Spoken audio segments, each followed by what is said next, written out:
গোটা বেহালা জুড়ে যত রকমের অপকর্ম করা যায় এরা করে। নলকূপের কানেকশন থেকে আপনার কার্নিশ বেরোনো দেখলেই কর্পোরেশনের এই কাউন্সিলর গুলো টাকা চাওয়ার জন্য আপনাদের কাছে আসে। অন্যদিকে আপনি যদি পরিষেবার কথা বলেন, 11 সালের আগে হোল্ডিং ট্যাক্সের রসিদ বের করবেন, ট্রেড লাইসেন্সের রসিদ বের করবেন, আর এখন কত বাড়িয়েছে দেখবেন। অন্যদিকে সিএসসি যারা ইলেকট্রিক দেয়, মমতা ব্যানার্জি আসার আগে 2 টাকা 80 পয়সা ইউনিট ছিল। আপনি এপ্রিল মাসের বিল আর মে মাসের বিল দেখেছেন সিএসসির, 3 গুণ করে টাকা বাড়িয়ে দিয়েছে। তার কারণ সঞ্জীব গোয়েঙ্কাকে আগে সিপিএম খেতে দিয়েছিল মনোপলি, পরে পিসি ভাইপু দিয়েছে মনোপলি, আর তৃণমূলের 1400 কোটি টাকা ইলেকটোরাল বন্ড, তার 600 কোটি টাকা দিয়েছে ডিআর লটারি, আর 400 কোটি টাকা দিয়েছে আপনারা যার ইলেকট্রিক জ্বালেন সিএসসি। আপনাদেরকে ভাবতে হবে। আপনি বলবেন এগুলো তো লোকাল ইস্যু, দেশের সঙ্গে সম্পর্ক কি? আমি বলবো না, সম্পর্ক যেমন নেই তেমনি অমিত শাহজি বলেছেন আমার 30টা পদ্ম চাই। 30টা পদ্ম পশ্চিমবঙ্গ থেকে মোদিজির কাছে গেলে 26-এ নয় 24-এ বিধানসভার ভোট হবে, মমতা ব্যানার্জি প্রাক্তন মুখ্যমন্ত্রী হবে, আর মমতা ব্যানার্জির তোলাবাজ ভাইপো জেলে যাবে। তাই এই নির্বাচনে আপনাদের একটা বড় ধাক্কা দিতে হবে। হ্যাঁ, মোদিজি প্রধানমন্ত্রী হয়েছেন, 8 থেকে 80 সবাই জানে। 5ম দফা 4র্থ দফা পর্যন্ত 380টা কেন্দ্রে ভোট হয়েছে। 270-এর বেশি আসন নরেন্দ্র মোদী পেয়েছেন, সবাই বলছে। 3টে আসনে বিজেপি বিনা প্রতিদ্বন্দ্বিতায় জিতেছে, মধ্যপ্রদেশের খাজুরাহ, মধ্যপ্রদেশের ইন্দোর, আর গুজরাটের সুরাট। এই যে লড়াই, এই যে ক্যাম্পেন, এটা চলছে 400-র জন্য, যাতে আমরা 400 আসন নরেন্দ্র মোদীজিকে দিতে পারি। নরেন্দ্র মোদীজি কি বলে ভোট চাইছেন? বলছেন বিকশিত ভারত। আমি যখন ক্ষমতায় আসি তার আগে ভারতবর্ষ 12তম অর্থনৈতিক শক্তিশালী দেশ ছিল, আমি 5ম স্থানে এনেছি। 3য়বার প্রধানমন্ত্রী, আমি ভারতবর্ষকে 3য় অর্থনৈতিক শক্তিশালী দেশ করব। নরেন্দ্র মোদীজি বলছেন আমি 82 কোটি লোককে প্রধানমন্ত্রী অন্ন সুরক্ষা যোজনায় মাথা পিছু 5 কেজি করে বিনামূল্যে রেশন দিচ্ছি।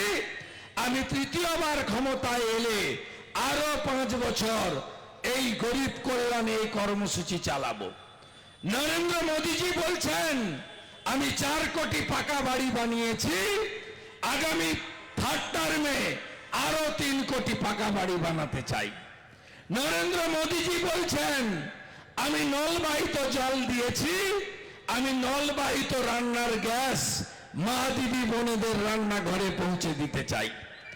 নরেন্দ্র মোদীজি বলছেন উচ্চবিত্ত হোক আর দরিদ্র হোক, কোন অর্থনৈতিক মাপকাঠি থাকবে না। আমি 70 বছর হয়ে গেলে সিনিয়র সিটিজেনদের, প্রবীণাদের চিকিৎসার দায়িত্ব নিতে চাই।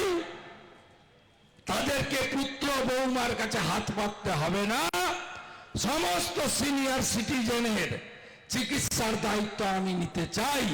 তাই নরেন্দ্র মোদীজিকে আপনারা সবাই 3য়বারের জন্য প্রধানমন্ত্রী করার লক্ষ্যে পরীক্ষিত নেতৃত্ব, আমাদের টেস্টেড এবং ট্রাস্টেড লিডার, পার্লামেন্টে গিয়ে ঘুমায় না। কেউ কেউ প্রশ্ন করতে পারেন রায়গঞ্জ থেকে দিদি কেন এখানে? দিদির কাজই তো এখানে। দিদি দিলীপদেরকে এই আসনগুলোয় পাঠানো হয়েছে তৃণমূলকে দুর্মুষ করার জন্য।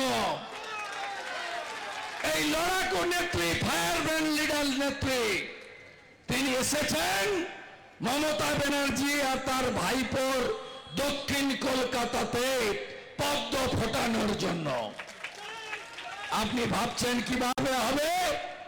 ৭৭ প্রিয় রঞ্জন দাস মুন্সি যে ভাবছিলেন আমি জিতব, মিছিলে লোক, মিটিং এ লোক, কিন্তু যখন গণনা হয় আমার পিতৃদেবরা বলেছেন সবাই চুপচাপ উল্টে দিয়েছিল, তখন মেশিন ছিল না।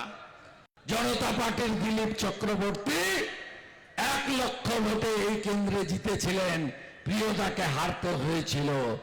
আমি আপনাকে বলে যাই, এবারে দক্ষিণ কলকাতা থেকে দেবশ্রী চৌধুরী জিতবেন, কেউ তাকে আটকাতে পারবেন না। আপনি বলবেন সংখ্যালঘুরা কি করবে? আমি নিজের চোখে দেখে এসেছি গার্ডেন রিচে চাপা পড়ার পরে ঢুকতে যায়নি কয়েকদিন, পিসি গেছিলেন, তারপরে আমি গেছিলাম।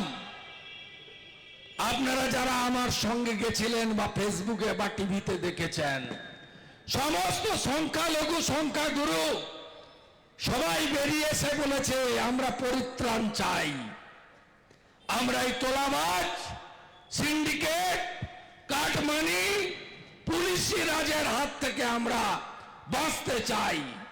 তাই আপনারা নিশ্চিন্ত থাকুন। বলবেন ভোট কিভাবে হবে? হাই রাইজে তালা লাগাবে। ভবানীপুর বাই ইলেকশনে করেছে। ভবানীপুর বাই ইলেকশনে যেদিন প্রিয়াঙ্কা টেপরিয়াল লড়েছিলেন, মমতা ব্যানার্জি আমার কাছে হারার পরে যখন শোভনদেব চ্যাটার্জি, একটা জ্যান্ত লোক, তার কলার ধরে রেজিগনেশন করিয়েছিলেন, তাকে পাঠিয়েছিলেন খড়দা, এখানে জোর করে দাঁড়িয়েছিলেন। সেদিন গুন্ডারা, বাবলু সিংরা,